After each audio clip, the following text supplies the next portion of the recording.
बस शरीर बना और क्षीण निरंतर होता चला गया और एक दिन खत्म हो गया।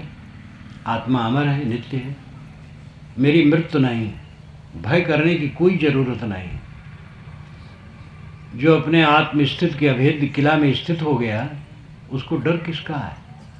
शरीर चलते फिरते कहीं भी छूट जाए, चलते फिरते छूट जाए, आग में गिर के, पानी में गिर के। अभी हम जब गाड़ी से यहाँ आ रहे थे, यहाँ से गाड़ी गई थी, वो युवक यहाँ बैठा होगा। मैंने कहा बेटा निर्भय रहो सब समय। एक्सीडेंट जब होता है किसी शरीर का और जोर से चोट लग गई तो उसको ज़्यादा नहीं मालूम होता है, बदहोश हो जाता है। प्रकृति का ये विधान बहुत सुंदर है। जब जोर से चोट लगती है सहन के खिलाफ तो आदमी तुरंत बदहोश हो जाता है। शरीर छटपटाता है लेकिन उसको तकलीफ नहीं रहती है, बदहोश हो जाता है, क्योंकि शरीर अस्त-व्यस्त होने से छटपटाता है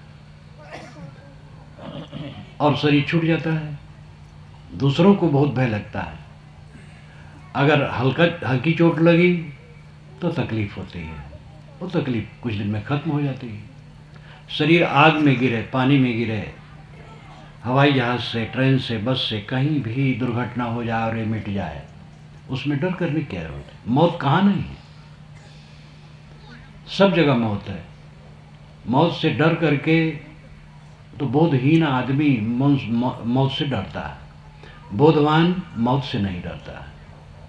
नहीं डरता है तो इसका मतलब नहीं है कि उधर से भैंसा आ रहा है तो हम भिड़ जाता है, यह आग है तो उससे हटता नहीं है। ये तो विवेक का काम है। लेकिन वो भयभीत नहीं रहता है कि शरीर नहीं रहेगा। शरीर तो देह में रहते रहते विवेकवान देह का विसर्जन रखते हैं। मौत का दिन विवेकवान के लिए उत्सव का दिन है। बच्चे पढ़ते हैं, रिजल्ट का दिन जब आता है, मेधावी बच्चे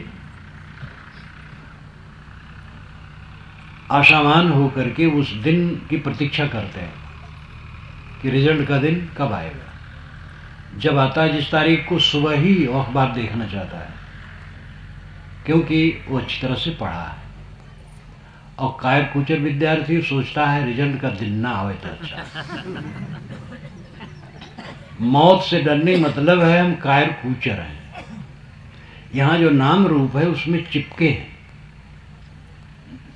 नाम है, रूप है। संत लाओत्से ने कहा है कि जब ये दुनिया बनी तो नाम रूप खड़े हुए व्यवहार के लिए और उसमें आदमी भटक गया। दुनिया तो सदा से है और सदा से नाम रूप आते हैं और उसी नाम रूप में चिपक करके हम अपनी स्थिति में नहीं रहते हैं। साधना का मतलब है, बोध का मतलब है कि जो कुछ नाम और रूप में है उसको समझे प्रकृति का विकार है। और वही है, प्रकृति का विकार है, बना है, क्षण क्षण बन रहा है और मिट रहा है।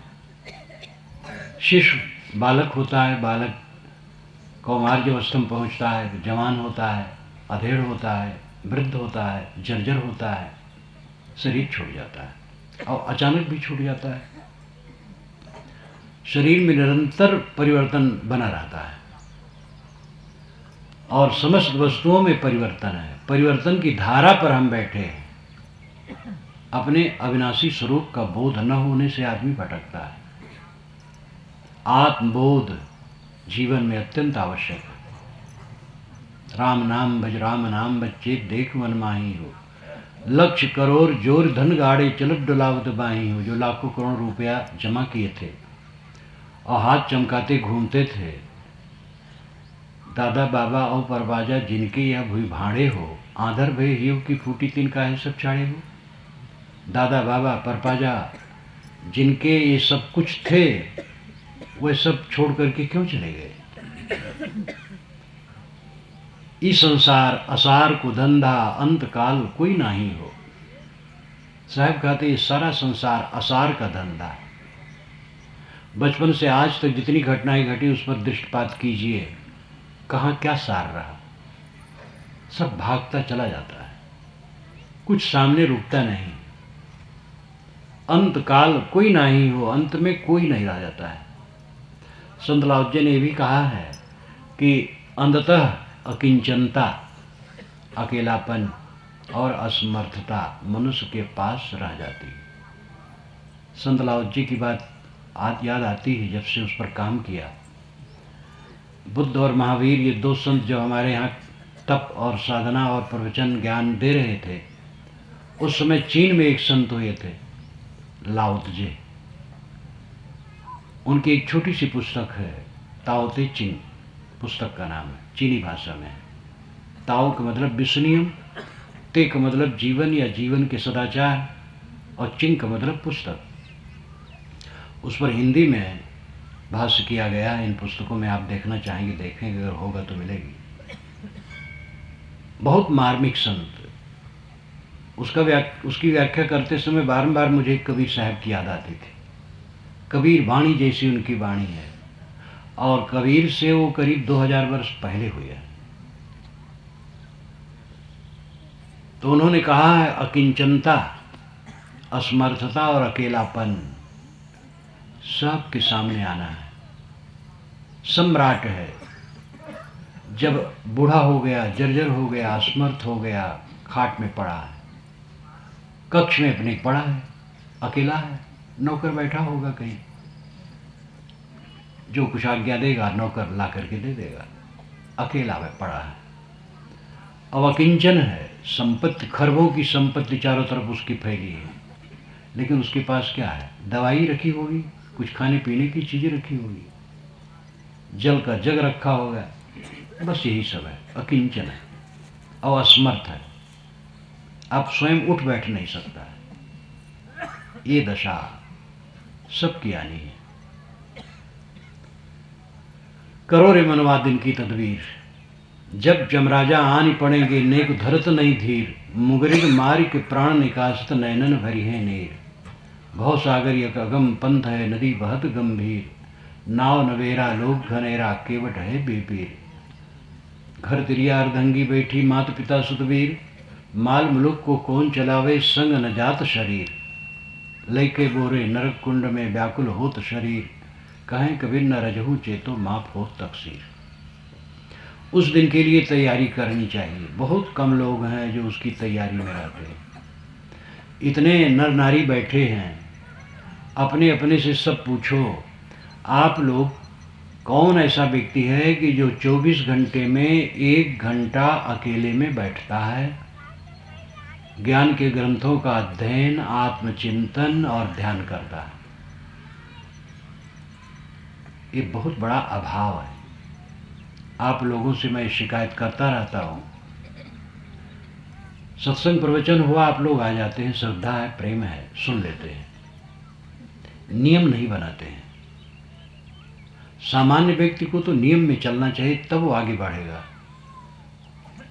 नियम जगावे प्रेम को, प्रेम जगावे जीव, जीव जगावे पीव को, ही जीव ही पीव। ये साहिब की साखी। नियम प्रेम को जगाता है। रोज नियम से चलो। 1 घंटा अकेले में बैठो, अपने घर में ऐसी जगह रखो जहाँ हवा प्रकाश हो और साफ सुथरा हो, वहाँ और कोई चीज़ ना हो, पुस्तक ग्रंथ हो, संत महापुरुषों के चित्र लग जाए तो अच्छा है, देख करके मन में अच्छा भाव आएगा। और वहाँ आप 1 घंटा बैठो, ना ऐसी सुविधा हो तो कहीं भी 1 घंटा बैठो, ज्ञान का ग्रंथ पढ़ो, आत्मचिंतन करो। ज्ञान के ग्रंथ और संतों के प्रवचन से जो बोध मिला है, उसके द्वारा अपने को शोधो। काम की लंपटता कितनी घटी, क्रोध, द्वेष, ईर्षा, चिंता, उद्वेग, ये मानसिक विकार कितने घटे, इस पर विचारो। घटे कि बढ़े? बढ़े तो घाटा हो रहा है, अगर ये घटे तो अच्छा हो रहा है। आत्मशोधन करो और ध्यान करो। ध्यान करने मतलब चित्त को एकाग्र करना। पहले तो एकाग्रता की जरूरत है। एक आधार बिंदु में अपने मन को ठहराओ, आंखें बंद करो और बंद आंखों में अंधकार प्रकाश जो दिखाई दे उसे मन ठहराओ। सांस पर मन ठहराओ, सांस अपने आप आती जाती है। किसी महापुरुष के चित्र पर मन ठहरा सकते हो, ये सब खूंटे हैं मन ठहराने के लिए। कोई भी जो आपको प्रिय हो, पवित्र आधार, उसमें मन ठहराओ। ये ध्यान की प्रथम प्रक्रिया है। अंतिम है साक्षी भाव। नदी के तट पर व्यक्ति बैठा है, नदी की तरंगों को देखता, उसमें बहता नहीं। इसी प्रकार मन को देखो, मन में बहो ना, मन के साक्षी रहो, मन से उदास रहो। और ये दीर्घ काल तक अभ्यास करते करते ऐसी स्थिति आती है कि मन शांत हो जाता है, संकल्प शून्य, निर्विकल्प अवस्था। ये उच्चतम अवस्था है। इसमें बोध और वैराग दोनों की जरूरत है। वैराग शब्द से गृहस्थ लोग समझते हैं साधु की चीज है। साधु गृहस्थ की बात नहीं, वैराग सबको चाहिए। वैराग का अर्थ है राग न करना, मोह न करना। राग से सबको तकलीफ होती है। राग से चित्त में अंधकार छा जाता है। अकर्तव्य को हम कर्तव्य समझने लगते हैं और समझ नहीं पाते हैं, हम बह जाते हैं। व्यवहार में भी नुकसान होता है, अध्यात्म का भी नुकसान होता है। आप इतिहास पढ़ें, पुराण पढ़ें, हमारे यहाँ के पुराण महाकाव्य, ये सब इतिहास तो नहीं कहे जा सकते, लेकिन इतिहास से अलग नहीं है। पहले ज़माने में इतिहास, दर्शन, ज्ञान, भक्ति, वैराग, व्यवहार, सांसारिकता सब मिला जुला के लिखा जाता था। इसीलिए इतिहासज्ञ लोग उसको इतिहास नहीं मानते, लेकिन उसमें इतिहास के बीज हैं। रामायण में, महाभारत में, पुराणों में, सब में। दशरथ बहुत योग्य थे, लेकिन मोहवश ऐसी दुर्घटना किए कि अयोध्या एकदम व्याकुल हो गई। एक दिन मंत्रियों से कहा उन्होंने कि मेरी उम्र अब 60,000 वर्ष की हो गई है, इसलिए मैं थक गया हूँ। वास्तव में 60 वर्ष की थी। 1000 वर्ष अधिक कहने की आदत है अतिशयोक्ति में। ये अतिशयोक्ति में माना जाता है कि 1000 वर्ष अधिक कहा जाए, कोई हर्ज नहीं। 60 वर्ष की उम्र थी। और कहा कि राम को राजगद्दी दे दी जाए, वो हमसे योग्य हैं, विद्वान हैं और प्रजा भी चाहती है। सब मंत्री ने स्वीकारा। रात हुई तो उन्होंने राम को बुलाया। कहा देखो राम, भरत तुम्हारे अनुगामी हैं, प्रेमी हैं, साधु स्वभाव के हैं और उनसे कोई खतरा नहीं है, लेकिन फिर भी सज्जन का भी मन बदलता है। इसलिए जब तक वो अयोध्या में नहीं है तुम्हारी राजगद्दी हो जाए। ये वाल्मीकि रामायण से मैं कह रहा हूँ। राम चुप रहते हैं। उन्होंने कहा जाओ अपने घर में, मैं वशिष्ठ को भेजता हूँ, उनसे दीक्षा लो, दोनों प्राणी कुशासन पर रात में सो और सुबह तुम्हारी राजगद्दी हो जाए। राम कुछ नहीं कहते, चुपचाप आ जाते। वशिष्ठ आते हैं, दीक्षा देते हैं। उसके पश्चात उनके मन में होता है कि अब सब तो जान ही रहे हैं, कैकेयी से भी बात कर लो। डर तो रहे थे। और उधर कैकेयी पहले जान गई। मंथरा कैकेयी के भवन पर घूम रही थी तो कौशल्या के भवन पर गहमागहमी। उसने कहा क्या बात है? एक नौकरानी ने कहा तुम नहीं जानती हो, राम का राज कल होने वाला है। उसको सांप छू गया। वो कैकेयी देश से कैकेयी के साथ ही आई थी। कैकेयी देश है आज का पंजाब का जो व्यास का क्षेत्र है, वो कैकेयी देश है। पंजाबी लोग गोरे लंबे होते हैं, वहाँ की स्त्रियाँ सुंदरी होती हैं और भारत के रजवाड़े वहाँ से पत्नी लाते थे। दशरथ भी कैकेयी से अत्यंत मोहित थे, तो वह वहाँ गए थे और कैकेयी नरेश से कहे थे कि कैकेयी को दो। तो उन्होंने कहा था कि अगर कैकेयी से उत्पन्न बच्चा गद्दी पर बैठे, ये आप स्वीकारें तो मैं दूंगा, नहीं तो नहीं दूंगा। मोहवश उन्होंने कहा मैं स्वीकारता हूँ। और कौशल्या बड़ी थी। कौशल्या से जो बच्चा पैदा हो जाएगा वो उसका क्या होगा? मोह में आदमी सोच नहीं पाता है। स्वीकार लिए और शादी हो गई। ये बात चित्रकूट में महाराज राम ने भरत को बताया वाल्मीकि रामायण में। तो इधर कैकेयी के साथ मंथरा आई थी और मंथरा को यह हविष्य थी कि जब भरत का राज्य होगा तो रनवास में मैं तो पूरा मेरा ही चलेगा बोलबाला। और जब देखी राम का हो रहा है तो उलट गई। कैकेयी से कैकेयी खुश हुई कि राम का राज हो रहा है, बड़ी खुशी की बात है। तुरंत उसने एक आभूषण दे दिया। कैकेयी का मन बिल्कुल निर्मल था, लेकिन जब उसने उल्टा पलटा पढ़ाया तब मन बदल गया। वाल्मीकि रामायण में ये सब बातें मिलती हैं। मंथरा ने कहा देखो, राम का राज्य होगा तो फिर उनके आगे उनके पुत्र का राज्य होगा, भरत बेकार हो जाएंगे। राम ये भी कर सकते हैं कि भरत को जेल में डाल दें या ख़त्म करवा दें। रजवाड़ों में ये सब होता है, इसलिए वैसा लिखा गया है। तब कैकेयी का मन बदला और सब जो कांड हुआ कितना दुखद हुआ आप सब पढ़ सुन करके जानते हैं। एक छोटा सा कार्यक्रम होता है तो घर के सभी सदस्य बुला लिए जाते हैं। सत्ता परिवर्तन हो रहा है और भरत जैसा योग्य व्यक्ति और शत्रुघ्न ननिहाल में है, बुलाए नहीं जा रहे हैं। ये दशरथ के मन के मोह का ये परिणाम है कि उनको अंधकार छा गया। अगर वो खुल करके कहते हो भरत को बुला लेते तो राम का राज्य होता, लेकिन तब रामायण न बनते। राम का रामत्व तो उनके वनवास में खिला है। उन्होंने तृण के समान राज्य का त्याग कर दिया। ये राम का रामत्व है। दशरथ मोहवश दुखी हुए।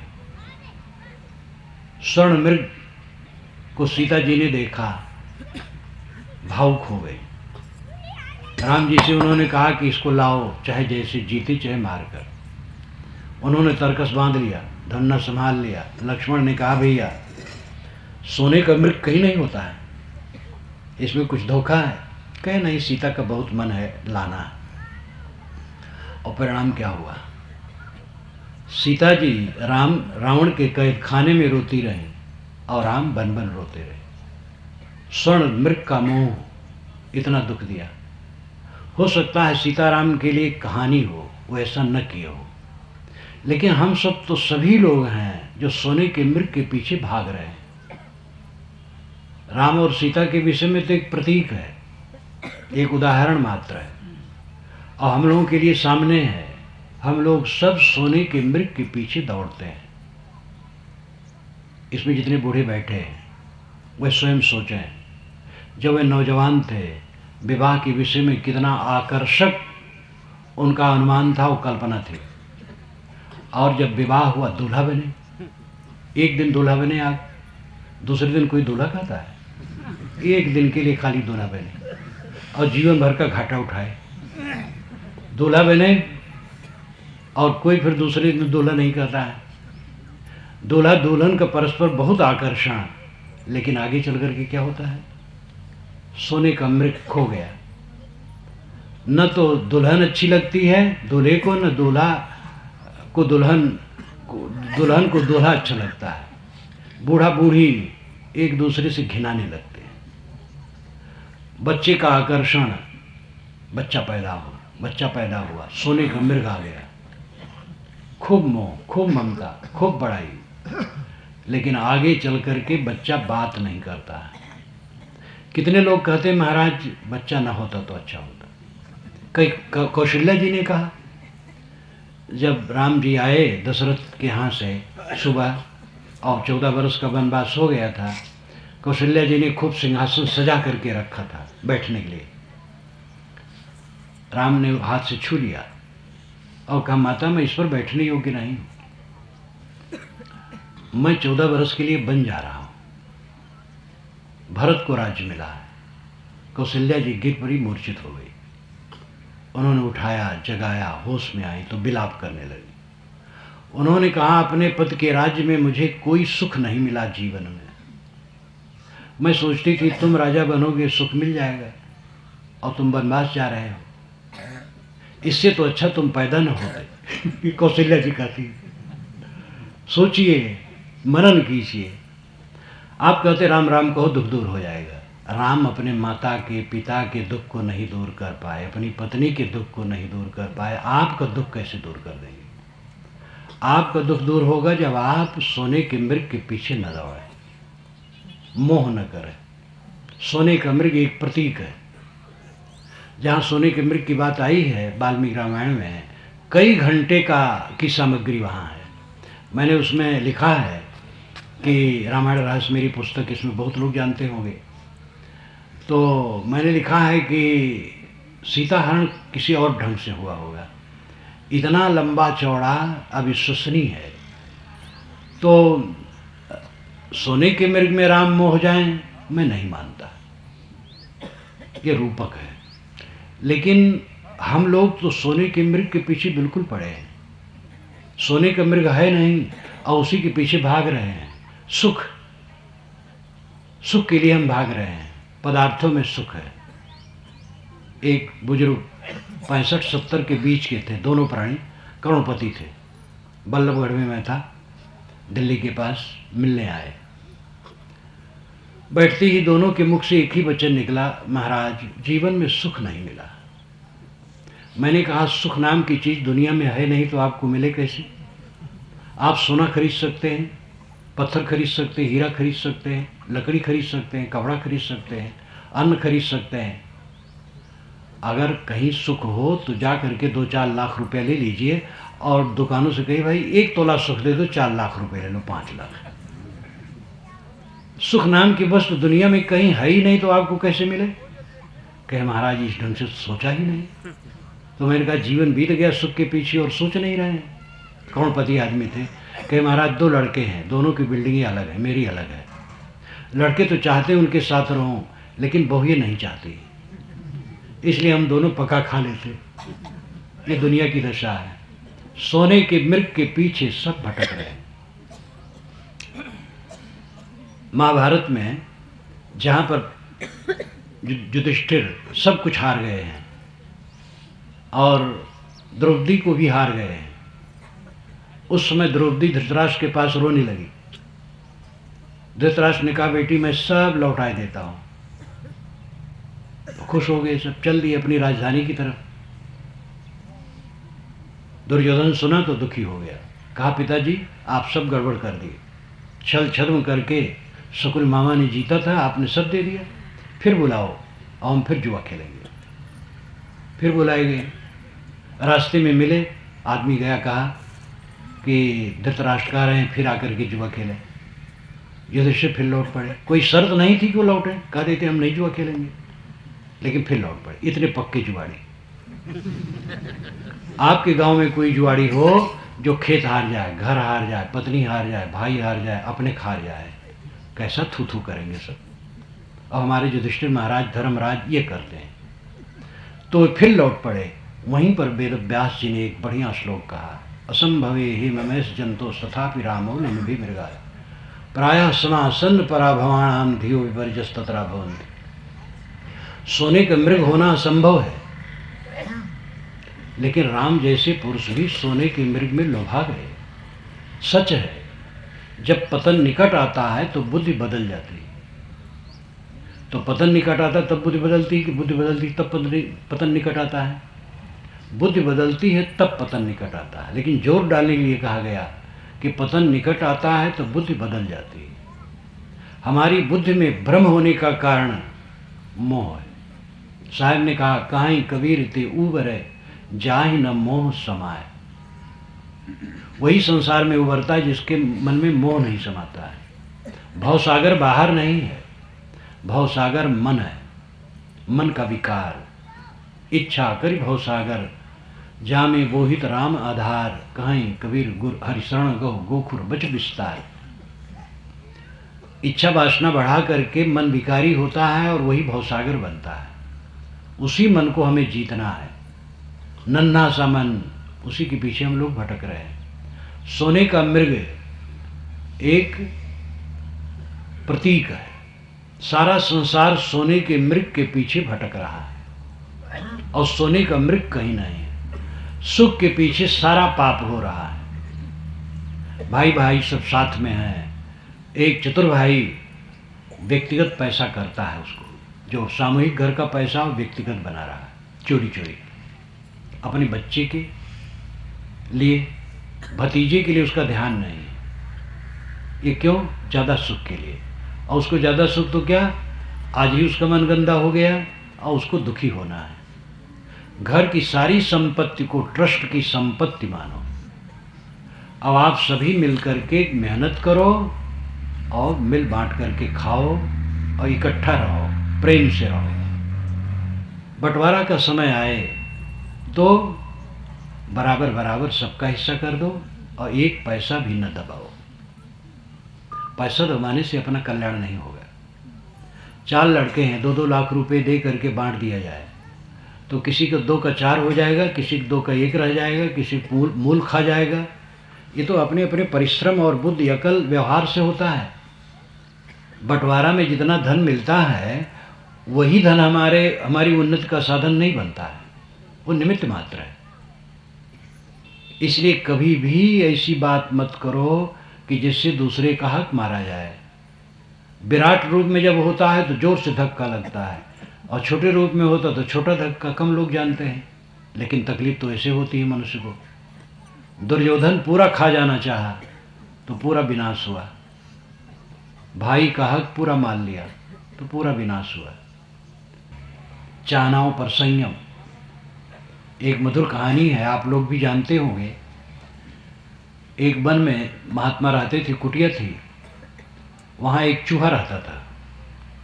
तो महात्मा जी खाना पानी उसको दे देते थे और खूब मोटा ताजा खूब घूमे आश्रम में मस्त। एक दिन बिल्ली आ गई, चूहे पर दौड़ी, चूहा छिप गया।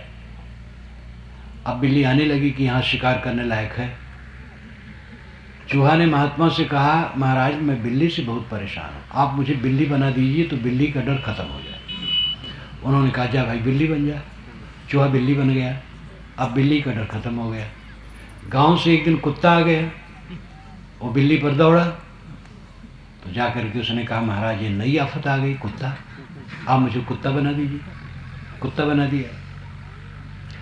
एक दिन देखा कि एक मस्त हाथी जा रहा था, जंगली, आप जानते हैं हाथी कितना मस्त चलता है। कहे महाराज आप मुझे हाथी बना दीजिए तो कोई डर न रह जाए। महात्मा ने उसको हाथी बना दिया।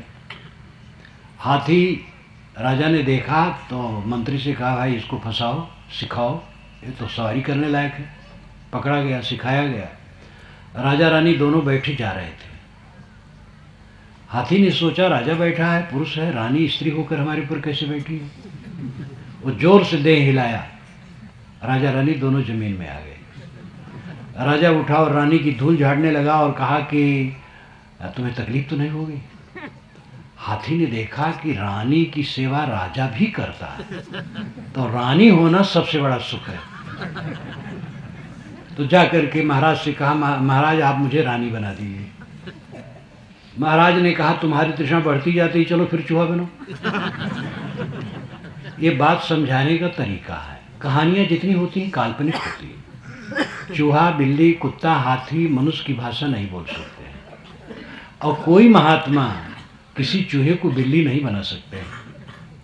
जो पुराणों में, महाकाव्यों में ऐसी बातें लिखी हो केवल बात समझाने के लिए, लेकिन पंडित लोग इसका भेद खुद नहीं जानते, वो चमत्कार में फंसे हुए हैं।